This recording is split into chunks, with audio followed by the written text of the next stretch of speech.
आज हम लोगों के बीच में शरीर से नहीं हैं, लेकिन अपनी चेतना से और अपनी लेखनी से आज भी हमारे आपके मध्य में विद्यमान हैं। पूज्य महाराज श्री का वैभव जो था और महाराज श्री की जो प्रतिभा थी और जो साधुता थी, वो उनके ग्रंथों में और उनके विचारों में आज भी हम लोग अनुभव करते हैं। इस प्रयाग की पावन भूमि पर झूसी में प्रतिष्ठानपुर में प्रभुदत्त श्री ब्रह्मचारी जी महाराज ने जो कीर्ति स्थापित की है और पूरे भारतवर्ष में नाम संकीर्तन और सनातन धर्म का उन्होंने जो प्रचार किया है, वह प्रचार जुग जुगों तक लोगों को आध्यात्म की प्रेरणा देता रहेगा। पूज्य महाराज श्री का मैंने साक्षात दर्शन नहीं किया, परंतु उनके ग्रंथों में उनका दर्शन मुझे प्राप्त हुआ। उन्होंने भागवत पर जो लिखा है, श्रीमद् भागवत की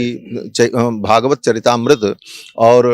महात्मा कर्ण और भागवती कथा और भी अनेकानेक उनके जो अद्भुत ग्रंथ हैं, उन ग्रंथों के स्वाध्याय से उनकी भावना, उनकी चेतना और उनकी लेखनी का प्रसाद मुझे भी प्राप्त हुआ है। और अभी कल की कथा में अपने शिविर में मैं कथा कर रहा था, तो श्री कृष्ण गोविंद हरे मुरारे हे नाथ नारायण वासुदेव,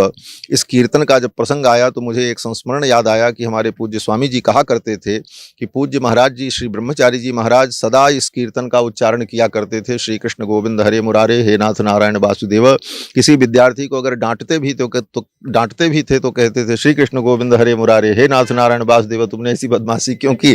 तो इस प्रकार भगवान नाम उच्चारण उनके मुख से सदा होता रहता था। यह सारी स्मृतियां हमने संतों के मुख से सुनी हैं। ऐसे पूज्य महाराज श्री के शिविर में जो परमार्थ का कार्य चल रहा है, आज कंबल बांटने का कार्य हुआ है और भी बहुत सारे प्रतिदिन कार्य हो रहे हैं, भोजन भंडारा और वस्त्र वितरण, अन्न वितरण और कंबल वितरण, यह परमार्थ का कार्य ही सनातन धर्म का स्वरूप है।